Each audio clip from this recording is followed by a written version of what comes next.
On today's episode, a tool that will cost you zero money but might take a little bit of practice. Let's talk about why I think most people need a cutoff time. Welcome to Grad School is Hard, but a Thrive PhD podcast. I'm Dr. Katie Peplin, and this is a show for everyone who's doing the hard work of being a human and a scholar. And in Season 2, I'll introduce you to various tools that might make the hard stuff, from writing to managing your time to taking care of your brain, just a little bit easier. And if you rate and review this podcast by the end of the month, you'll be entered to win a free session from me. More details at the end of the episode. Now, let's get into the good stuff. In this season of Grad School is Hard, but I'm presenting various different tools that I think could really help you with some of the things that, you guessed it, are so hard about grad school. And in today's episode, I am going to introduce you to the single biggest thing that I did as a grad student that changed the way that I worked and the way that I lived. And it was designating a hard stop at the end of the day. You might call it a cutoff time, or you might celebrate it by ringing a dinner bell, but this is basically just a time of the day where you say, okay, no matter what, I'm going to be done by X time. And if things are undone, they're undone. If things have to get moved to tomorrow, they get moved to tomorrow. But I am officially done working for the day at this specific time. I encourage you to set this time for weekdays and at least take some time off on the weekends. But here are some of the reasons why I think that this is such a useful tool. Number one, it creates a boundary. For so many of us, especially if you are still working in a hybrid situation or are not fully comfortable being back completely in the world, I get it, me too. Your work-life spaces are probably a little bit confused. Even me, I have full control over my time and my schedule. I have a dedicated office to work, and I still work on the couch. I still work sometimes in bed, and I still do life things in my office. So for me, even though there is some sense of a boundary spatially, the cutoff time is what really makes a difference for me switching between work and the rest of my life. If you have never had a cutoff time before, then this can be a bit of a revolutionary concept. And this is one of those ideas that comes for me from the folder of life experience I like to call being partners with a person who has a, quote, regular job. In this person's regular job, there were certain hours where they were expected to be there. And then at the end of the day, they were done. They left the office, and I felt like I was never done as a grad student. There were always more emails to check, more grading to do, more books that I could be reading, and it really started to bleed into the rest of the time. So having somebody that lived in the house with me that had a hard cutoff time made me think, wow, I could do that too. And when I did, it made such a difference. Now, maybe you've already tried to do this and you've said, Katie, for the last couple of weeks, I have tried to stop at 7 p.m. or 5 p.m. if you're really a go-getter. And it really has not worked. Maybe I have told myself that I was stopping, but I kept going. And I stayed on my computer and I scrolled through things, or I checked my email a million times on my phone, and I never felt like I was done, even though I said the word done. And for those of us on Team Busy Brain, I am the captain, of course, you might need to get your body involved to make this boundary stick. I know that I physically have to leave a certain area.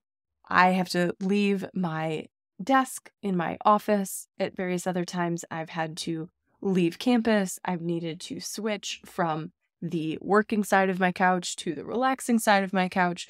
But getting my body involved, sometimes even with a shower or a workout or a walk or a meal, has really helped me get that sense that there was work time and then there was other time and there was a boundary between them. And this is so useful because it teaches you that the default for time doesn't have to be work. I know that whether I was conscious of it or not, I felt that any hour that I was awake, I needed to be working. And even if I wasn't working at the same intensity, they didn't all need to be writing, but they needed to at least be thinking about my project or able to think about my project, or at the barest of minimums, able to respond to an email that might be sent to me at any day or time. I didn't feel like I had the professional standing, or quite honestly, the amount of clout to be able to take time off and say, hey, I did not respond to that email because it was sent to me at 10 p.m. and I responded to it when I got into the morning.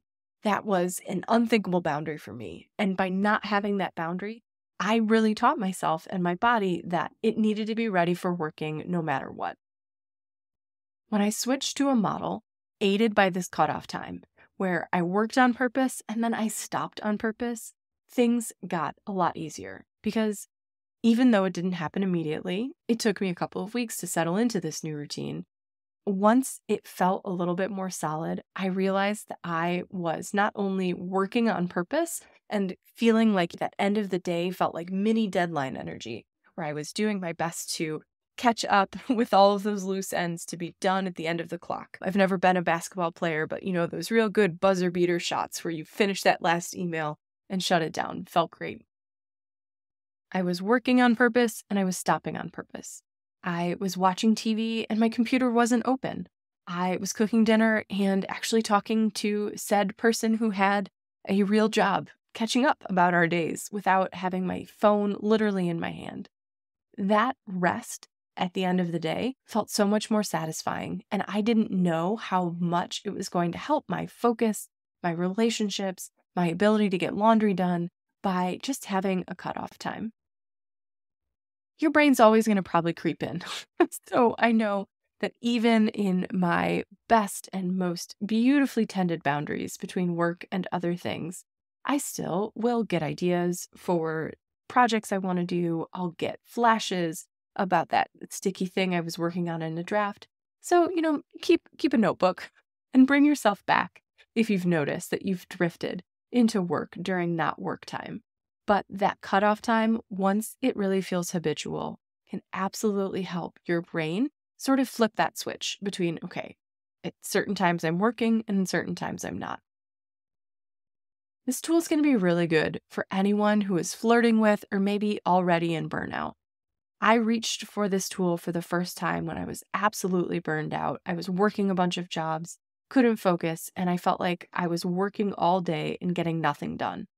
Working for less hours and resting more intentionally at the end of the day, it wasn't an immediate fix for burnout, but it absolutely set me on the path.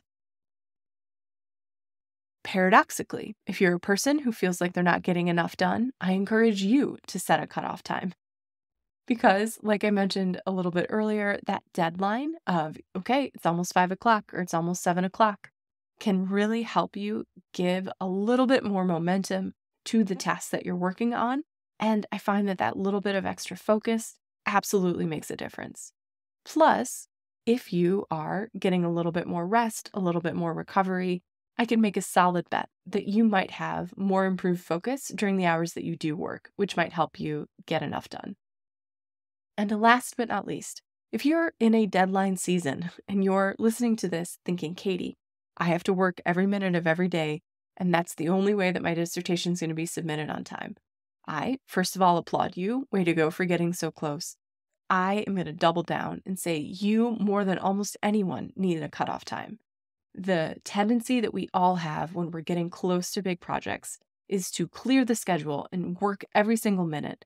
And while that can feel really productive for the first couple of days, you might get a lot of things done. Eventually, your body will need a break. And if you're not taking those breaks intentionally, your body will decide when to take those breaks for you. So if you've really been pushing in the last couple of weeks or maybe months, I encourage you to check in with, re-implement, or maybe implement for the first time, a cutoff time. All of us deserve to do something else during the day, whether that is for your body or your brain or your family, or a book or a silly show on Netflix or a great podcast. You choose the other thing. But if you have a cutoff time, it makes it so much easier to give yourself permission to do whatever that other thing is. Maybe even a couple of other things. Thanks so much, and I will see you next week. Thank you for listening to Grad School is Hard, but you can find more information and resources in the show notes and at thrive-phd.com.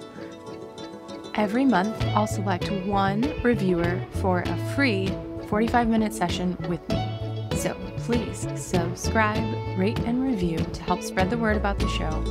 Thanks so much, and I'll see you again soon.